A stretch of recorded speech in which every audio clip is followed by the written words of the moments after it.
सबक नंबर 18 एतबार कहानी। आज हम इसके सवाल और जवाब देखने जा रहे हैं, जिसमें नंबर 1 है, एक जुमले में जवाब लिखिए।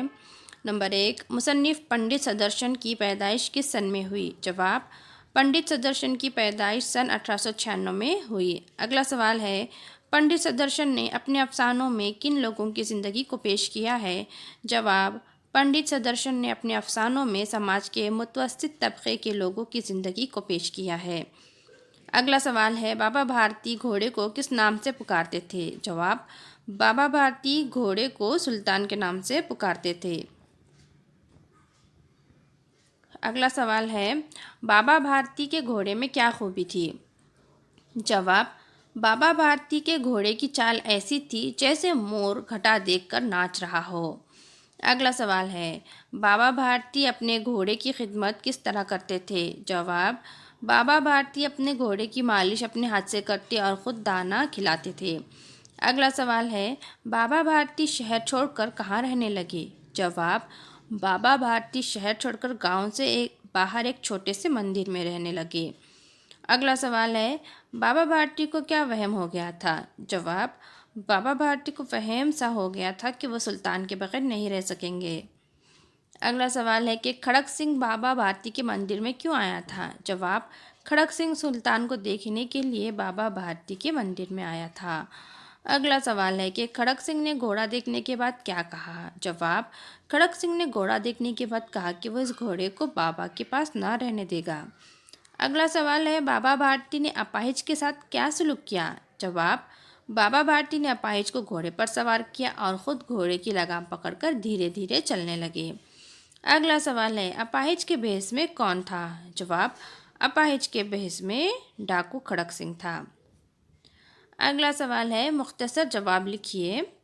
नंबर 1 है, बाबा भारती ने खड़क सिंह से ये क्यों कहा कि इस वाक़े को किसी से बयान न करना? जवाब, खड़क सिंह ने अपाहिज बनकर बाबा भारती से मदद मांगी थी। बाबा ने इसे अपाहिज समझकर मदद की। अगर ये बात लोगों को मालूम हो गई तो लोग किसी गरीब अपाहिज पर भरोसा नहीं करेंगे।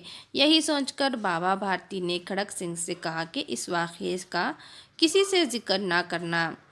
अगला सवाल है, खड़क सिंह का मुंह हैरत से क्यों खुला रह गया? जवाब, खड़क सिंह ने अपाहिज बनकर सुल्तान पर कब्जा कर लिया और भागा जा रहा था। इसी वक्त बाबा भारती ने इसे ठहरने के लिए कहा। खड़क सिंह ठहर गया।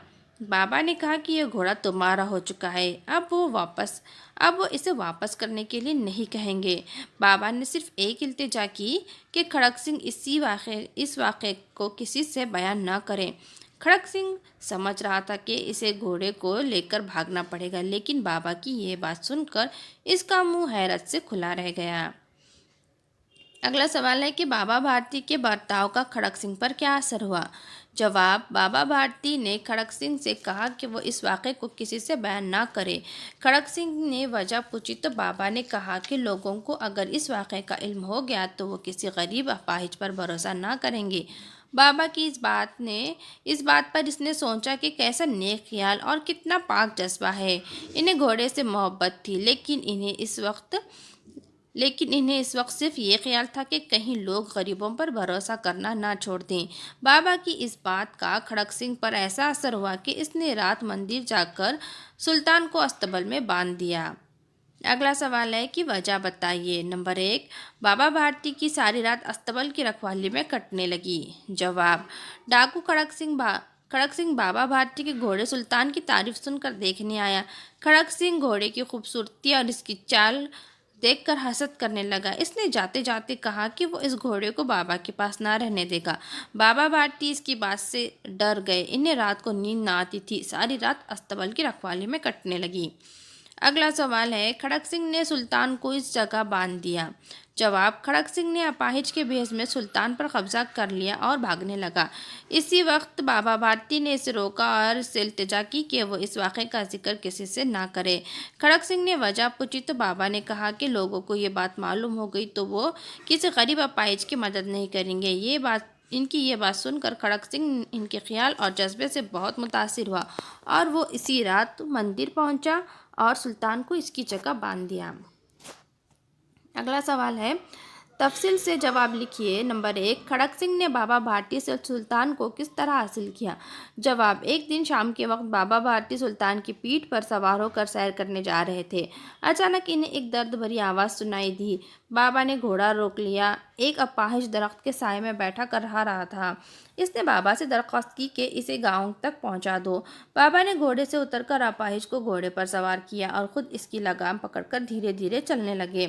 اچانک انہیں ایک جھٹکا سا لگا اور لگام ہاتھ سے چھوٹ گئی۔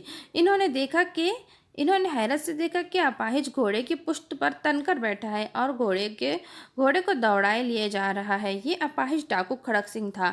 اس طرح کھڑک سنگھ نے دھوکے سے بابا بھارتی سے سلطان کو حاصل کیا۔ اگلا سوال ہے کہ بابا بھارتی کے جانے کے بعد کھڑک سنگھ ان کے بارے میں کیا سوچتا رہا؟ جواب، کھڑک سنگھ نے دھوکے سے سلطان پر قبضہ کر لیا اور چلا جا رہا تھا۔ بابا کی آواز دینے پر رکا اور کہا وہ گھوڑا واپس نہیں کرے گا۔ بابا بھارتی نے کہا کہ اب انہیں گھوڑے سے کوئی مطلب نہیں ہے، ان کی صرف ایک گزارش ہے کہ وہ اس واقعے کا کہیں ذکر نہ کرے۔ کھڑک سنگھ حیران ہو کہ بابا بھارتی کے ایسا کہنے کا کیا مطلب ہو سکتا ہے۔ کھڑک سنگھ نے بہت سوچا لیکن کچھ سمجھ نہ سکا۔ ہار کر اس نے بابا بھارتی سے اس کی وجہ پوچھی۔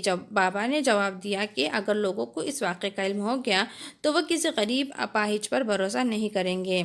بابا بھارتی کے چلے جانے کے بعد کھڑک سنگھ سوچنے لگا کہ کیسا نیک خیال ہے، کتنا پاک جذبہ ہے۔ انہیں گھوڑے سے محبت تھی، اس کی رکھوالی میں وہ کہیں رات سوئے نہیں، لیکن آج ان کے چہرے پر رنج و غم کا نشان تک نہیں تھا۔ انہیں صرف یہ خیال تھا کہ کہیں لوگ غریبوں پر بھروسہ کرنا نہ چھوڑ دیں۔ ایسا انسان نہیں، فرشتہ ہے۔ اگلا سوال ہے، گھوڑا واپس ملنے پر بابا بھارتی نے اپنی خوشی کا اظہار کس طرح کیا؟ جواب، گھوڑا واپس ملنے پر بابا بھارتی حیرت اور خوشی سے دوڑتے ہوئے اندر گھسے اور اپنے پیارے گھوڑے کے گلے سے لپٹ کر اس طرح رونے لگے جیسے کوئی باپ بہت دن کے بچھڑے ہوئے بیٹے سے مل رہا ہو۔ بار بار اس کی پشت پر ہاتھ پھیرتے، اس کے منہ پر تھپکیاں دیتے۔ اگلا سوال ہے کہ سبق سے اپنی پسند کے 5 جملے منتخب کر کے لکھنا ہے۔ جواب، میری پسند کے جو 5 جملے ہیں وہ یہ ہے۔ نمبر 1، ماں کو اپنے بیٹے اور کسان کو اپنے لہلہاتے کھیت دیکھ کر جو خوشی ہوتی ہے وہی خوشی بابا بھارتی کو اپنا گھوڑا دیکھ کر ہوتی تھی۔ نمبر 2، بابا بھارتی نے گھوڑے سے اتر کر اپاہج کو گھوڑے پر سوار کیا اور خود اس کی لگام پکڑ کر دھیرے دھیرے چلنے لگے۔ نمبر 3، میری گزارش صرف یہ ہے کہ اس واقعے کا کہیں ذکر نہ کرنا۔ نمبر 4، لوگوں کو اگر اس واقعے کا علم ہو گیا تو وہ کسی غریب اپاہج پر بھروسہ نہ کریں گے۔ نمبر 5، اب کوئی غریبوں کی مدد سے منہ نہ موڑے گا۔ یہاں پر ضمیر اضافی کی تعریف دی گئی ہے۔ دیکھیے، اس کا، ان کا، ہمارا کی بجائے ہم جب اپنا، اپنی، اپنے استعمال کیا جاتا ہے تو ایسے الفاظ جو ہوتے ہیں ضمیر اضافی کہا جاتا ہے۔ نیچے جو سوال دیا گیا ہے کہ ضمیر اضافی کا درست استعمال کر کے جملوں کو دوبارہ لکھنا ہے۔ نمبر 1 ہے، ملک کے عوام ان کے علاقوں سے ان کے نمائندے منتخب کرتے ہیں۔ تو یہاں پر جواب کیا آئے گا؟ ملک کے عوام اپنے علاقوں سے اپنے نمائندے منتخب کرتے ہیں۔ نمبر 2، ان کی صلاحیتوں کو کام میں لا کر ذاکر صاحب نے مسلمانوں کے اس تعلیمی ادارے کو خوب ترقی دی۔ جواب، اپنی صلاحیتوں کو کام میں لا کر ذاکر صاحب نے مسلمانوں کے اس تعلیمی ادارے کو خوب ترقی دی۔ نمبر 3 ہے، ذاکر صاحب نے ان کی بیگم صاحبہ سے کہا۔ جواب، ذاکر صاحب نے اپنی بیگم صاحبہ سے کہا۔ نمبر 4 ہے، اس کے کام میں مزہ آنا چاہیے۔ جواب، اسے اپنے کام میں مزہ آنا چاہیے۔ نمبر 5 ہے، اس نے نہرو جی سے اس کا قصور دریافت کیا۔ نمبر 5 کا جواب ہے، اس نے نہرو جی سے اپنا قصور دریافت کیا۔ تو آج یہاں ہمارے سبق 18 اعتبار کے سوال و جواب مکمل ہوئے۔ ہم اپنے اگلے ویڈیو میں اگلے نظم کے سوال و جواب دیکھیں گے، تو ہمارے چینل کو سبسکرائب کریں اور ویڈیو کو شیئر اور لائک کریں۔